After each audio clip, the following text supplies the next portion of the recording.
24 exclusive മോഡലിംഗിന്റെ മറവിലെ sex racket കേസിൽ പിടിയിലായ മുഖ്യസൂത്രധാരൻ ബിലാൽ റിമാൻഡിൽ. ഒരു യുവതിയെ വിദേശത്തെത്തിച്ചാൽ ബിലാലിന് ലഭിക്കുക 1 ലക്ഷം രൂപ വരെ. ഒന്നാം പ്രതി സിന്ധു കുറ്റസമ്മതം നടത്തിയെന്ന് പോലീസ് റിമാൻഡ് റിപ്പോർട്ടിൽ. മൂന്നാം പ്രതി അലീന സെക്സ് റാക്കറ്റിലെ പ്രധാന കണ്ണിയെന്ന് സ്ഥിരീകരിക്കുന്ന ശബ്ദരേഖ 24 പുറത്തുവിട്ടു. യുവതികളെ ദുബായിലേക്ക് എത്തിച്ച് റാക്കറ്റിനെ നിയന്ത്രിച്ചത് ബിലാൽ എന്നാണ് കണ്ടെത്തൽ. ദുബായിൽ വെച്ചാണ് ബിലാൽ ഒന്നാം പ്രതി സിന്ധുവുമായി പരിചയത്തിലായത്. സെക്സ് റാക്കറ്റിന്റെ പ്രവർത്തനം സജീവമായതോടെ ജോലി ഉപേക്ഷിച്ച് കേരളത്തിലേക്ക് മടങ്ങി. പിന്നീട് നിരവധി യുവതികളെയാണ് ദുബായിലേക്ക് എത്തിച്ചത്. വൻ സാമ്പത്തിക നേട്ടവും ഉണ്ടാക്കി. ബിലാൽ എന്ന് പറഞ്ഞിട്ട് ഒറ്റൊരാൾ നമ്മൾ അറസ്റ്റ് ചെയ്തിട്ടുണ്ട്. ഒരു 50,000 to 1 lakh ഇവിടെ കിട്ടിയിട്ടുണ്ട്. ഇതിനിടയിൽ കേസിലെ മൂന്നാം പ്രതി അലീന ഇടനിലക്കാരുമായി സംസാരിക്കുന്നതിന്റെ ശബ്ദരേഖ പുറത്തു വന്നു.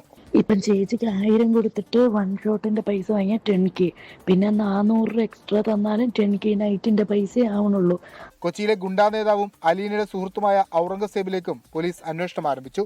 സിന്ധുവിന്റെ അക്കൗണ്ടിൽ നിന്ന് ഗുണ്ടാ നേതാവിന് നിരവധി തവണ പണം എത്തിയിട്ടുണ്ടെന്നാണ് കണ്ടെത്തൽ. കേസിൽ കൂടുതൽ പരാതികളും അറസ്റ്റും ഉണ്ടാകും. വിഷ്ണു സുരേഷ്, 24 കൊച്ചി.